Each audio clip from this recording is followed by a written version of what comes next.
ऐसा लग रहा जैसे सुबह आपने भोजन प्रसाद नहीं किया हो। आप समझ गए होंगे ना, प्यार से कहिए। तो बजाज साहब कहते हैं ना, राम आ गया ना। साथ संगत, ये ब्रह्म ज्ञानियों की सभा है। हमारे जीवन में इस निराकार पारब्रह्म परमात्मा का बोध होता है, ज्ञान होता है, तो हमारे जीवन में आनंद भी बना रहता है। और ऐसे व्यक्तित्व वाले, ऐसे जीवन, ऐसे व्यक्ति को ऐसा व्यक्तित्व दे देते हैं सदगुरु कि समस्त प्रकार के गुण सदगुरु उसमें भर देते हैं। क्योंकि साथ संगत, इस सदगुरु की कृपा से ही हमारे जीवन में ये कला आ सकती है। वैसे साथ संगत, ये कला का दौर है और कलयुग भी एक कला का दौर है। साथ संगत, कौन सी कलाएं हैं? दुनिया में अनेक प्रकार की कलाओं का वर्णन होता है। कोई साजबाज, ये कलाकार कहते हैं ना, इनको कलाकार है, गाने बजाने साजबाज वाले कलाकार हैं, गीत गाते हैं।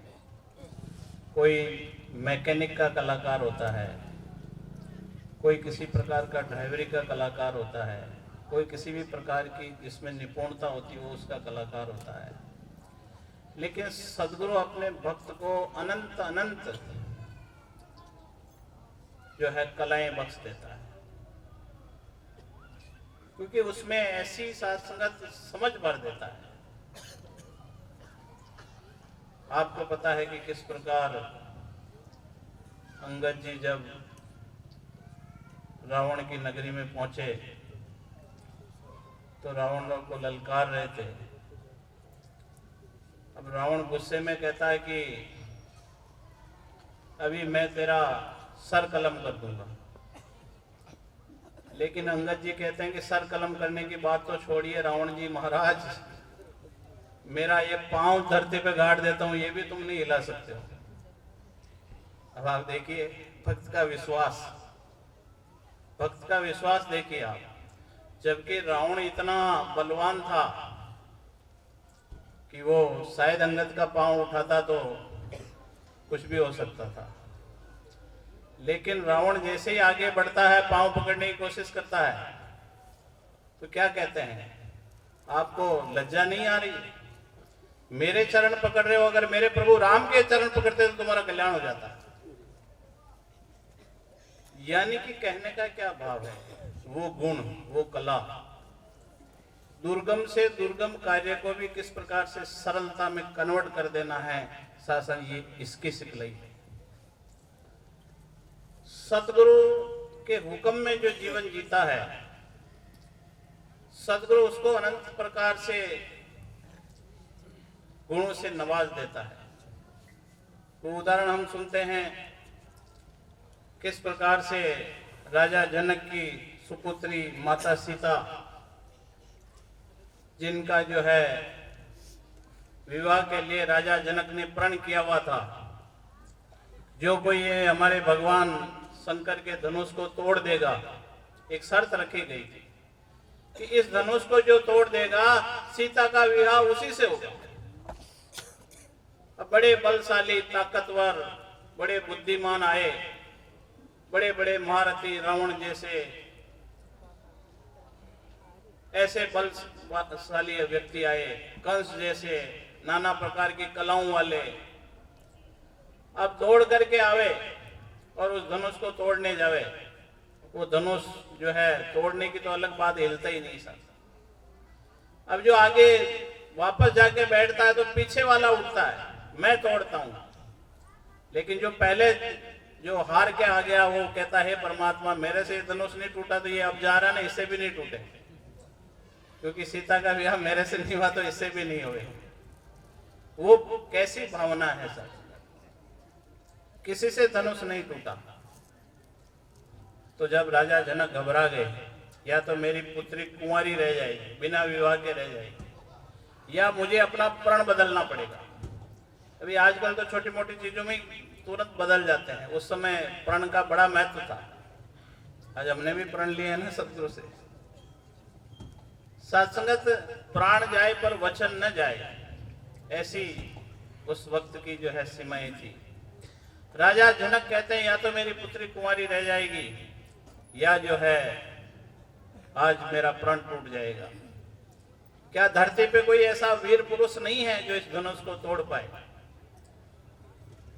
तब उस वक्त जब घबरा गए, तब भगवान राम के जो है गुरु विश्वामित्र जी, वशिष्ठ मुनि जी ने तो ब्रह्म बहुत कराया, लेकिन धनुर्विद्या का ज्ञान जो है विश्वामित्र जी ने दिया। तब जो है विश्वामित्र जी ने कहा राजन घबराइए मत, अब ये प्रभु राम इस धनुष को तोड़ेंगे। जब राम जी को देख करके सब लोग हंस पड़े कि ये बच्चा क्या धनुष तोड़ेगा, हम बड़े बड़े ताकतवर, बड़े बड़े जो है कलाओं वाले, बड़े बड़े शक्तियों वाले इस धनुष को नहीं तोड़ पाए, तो ये क्या धनुष तोड़ेगा। लेकिन साथ साथ प्रभु राम उठाते हैं, धनुष के टुकड़े टुकड़े कर देते हैं, जय जयकार हो जाती है। और साथ साथ जब परशुराम जी गुस्सा कर रहे हैं कि किसने धनुष तोड़ा, तो वहां पर प्रभु राम क्या कह रहे हैं, प्रभु होई कोई दास तुम्हारा। हे प्रभु, कोई आपका ही दास होगा, आपका सेवक होगा जो ये धनुष तोड़ दे, दूसरे में ताकत ही क्या है। देखिए आप कितनी नम्रता है, कैसे गुरु के हुक्म से उन्होंने वो कार्य किया। वो चाहते तो पहले भी तोड़ सकते थे कि राजा जनक क्यों घबरा रहे हो, मैं इस धनुष को तोड़ डालता हूं अभी, लेकिन नहीं, गुरु का हुक्म नहीं था। और दूसरी बात कितनी नम्रता थी कि प्रभु कोई आपका सेवक होगा जो इस धनुष को तोड़ देगा। और आजकल छोटा सा कोई काम कर दे तो क्या करे, होई कोई बाप तुम्हारा। वो प्रभु राम कह रहे हैं होई कोई दास तुम्हारा, आज कोई तोड़ दे तो क्या कहेगा, होई कोई बाप तुम्हारा, तुम्हारे बाप ने तोड़ा होगा, ऐसे कहते थे ना, राजस्थान में ऐसे कहते थे ना। यानी कि सत्संगत भक्त किस प्रकार से गुरु को हमेशा आगे रखता है। और सत्संगत आज संत निरंकारी मिशन यही सिखा रहा है कि किस प्रकार हमारे जीवन में नम्रता हो। आप पुरातन युगों से देखिए, आप किस प्रकार से जो है गुरु के को प्रायोरिटी दी गई है, गुरु को प्राथमिकता दी गई। और फिर ये कहा गया कि गुरु ब्रह्मा गुरु विष्णु गुरु देवो महेश्वर गुरु साक्षात परब्रह्म तस्मै श्री गुरुवे नमः। आप ही ब्रह्म हो, आप ही विष्णु हो, आप ही महेश हो, आप साक्षात ब्रह्म हो, आप ये निराकार पारब्रह्म परमात्मा स्वयं हो। इसलिए सत्संगत सदगुरु ही इस निराकार पारब्रह्म परमात्मा का ज्ञान करा सकता है युगों युगों से। भगवान जो है कृष्ण कह रहे हैं अर्जुन को, हे अर्जुन, ये ज्ञान मैंने सबसे पहले सूर्य को दिया, सूर्य ने मनु को दिया, मनु ने ईश्वाकु को दिया, और ये ज्ञान जब लुप्त हो गया, खत्म होने लगा, तब इसे प्रकट करने के लिए हे अर्जुन ये ज्ञान मैं तुझको फिर से दे रहा हूं, ताकि संसार में इस ज्ञान को लोग प्राप्त करते रहें।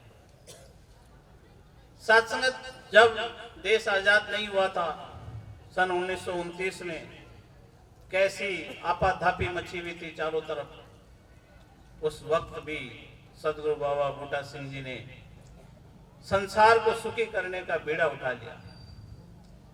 सन 1929 में पेशावर से ही सत्संगत एक ज्ञान बंटना चालू हो गया। उसके बाद देखिए आप किस तरह से सदगुरु बाबा अवतार सिंह जी महाराज ने इस ज्ञान को स्थान स्थान पर फैलाया, कैसे फिर सदगुरु बाबा गुरुचंद सिंह जी महाराज ने इस ज्ञान को सारे संसार में, विदेशों तक इस ज्ञान को फैलाया, सारे संसार को सुखी किया।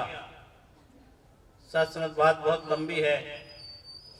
फिर सदगुरु बाबा हरदेव सिंह जी महाराज ने, फिर सदगुरु माता सविंदर जी महाराज ने, आज सत्संग सदगुरु माता सुदीक्षा जी महाराज इस ज्ञान को बांट रहे हैं। तो आओ सत्संगत, हम खाना खाते हैं, चाहे थाली में खाएं, चाहे पत्तल में खाएं, चाहे सोने के बर्तन में खाएं, लेकिन होंगे वही चावल, होंगे वही रोटी। हम पानी चाहे सोने के बर्तन में पिए, कांच के में पिए, चाहे स्टील के में, होता वही पानी। उसी प्रकार से ये ज्ञान किसी भी माध्यम से आपके तक पहुंच जाए, सत्संगत ये ज्ञान वही है, ज्ञान में कोई फर्क नहीं है। शरीर बदल सकते हैं लेकिन ज्ञान वही है। यही निराकार पार ब्रह्म परमात्मा, बिन तारा तिलमिल करे बिनाई बाण प्रकाश, बिन चंदा ही चानणो मूल महल में वास, जे सो चंदा उगवे सूरज चढ़े हजार, ऐते चानण होंदिया गुरु बिन घोर अंधार। सारा संसार अंधकार में है सदगुरु के बिना। सदगुरु ऐसा क्या देता है?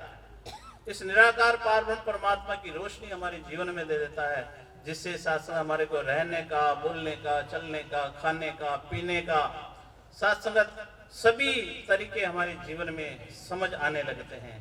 तो दास और ज्यादा सदगुरु का सहारा नहीं लेगा। दास यही प्रार्थना याचना करेगा कि आज आप इस जो है मांडलगढ़, बिगोद, सोपुरा, बोरखेड़ा, कोटड़ी सब एरियो ने मिलकर के ये सुंदर सत्संग का आयोजन रखा है। दास आपका बहुत बहुत शुक्रिया अदा करता है और आप सबका धन्यवाद भी करता है। अभी आप देख रहे हो कैसे पुलिस प्रशासन से थाना अधिकारी आए थे, मीडिया से पत्रकार भाई सज्जन भी यहाँ से आए, सदगुरु से आशीर्वाद प्राप्त कर रहे थे। साथ संगत आपके मान में, सम्मान में किसी प्रकार की कोई ऐसी बोलने में, चलने में, कर्म में कोई ऐसी बात आपको अच्छी ना लगी हो तो दास को क्षमा का दान दें। और इस निराकार पारब्रह्म परमात्मा का ज्ञान सत्संग के बाद अलग से बैठ करके इस प्रभु परमात्मा का ज्ञान दिया जाता है, जिसे संसार में दीक्षा कह देते हैं, ज्ञान लेना कह देते हैं, निराकार का बोध कह देते हैं, ब्रह्म बोध कह देते हैं, एक ही बात है सब। तो इस निराकार पारब्रह्म परमात्मा का ज्ञान सदगुरु जो है कराता है। सत्संग के बाद किसी को तड़फ है, लगन है, ऐसी प्यास है कि मैं भी इस प्रभु को प्राप्त करूं, अवश्य यहाँ पर जो है आकर के इस निराकार पारब्रह्म परमात्मा का ज्ञान प्राप्त कर सकते हैं। अभी आपको अलग से बैठने की व्यवस्था बता दी जाएगी, वहां बैठ करके इस प्रभु परमात्मा का ज्ञान प्राप्त करें। और कल बहुत विशाल संत समागम इसी भांति, इससे भी बढ़ चढ़ करके वहां समागम होगा भीलवाड़ा के पास में मांडल में, नए भवन से थोड़ा सा 2 किलोमीटर आगे है। वहां पर बहुत विशाल समागम आप महात्मा की हजूरी में ही सुबह 10 बजे से 2:30 बजे तक वो संत समागम होगा। आप सब बढ़ चढ़ करके पधारने की कृपा करें और फिर दोबारा सुबह आप दर्शन दें, बड़ी कृपा होगी। प्यार से कहिए निरंकार जी। सत्संगत प्यार से बोलिए और प्यार से बोलिए।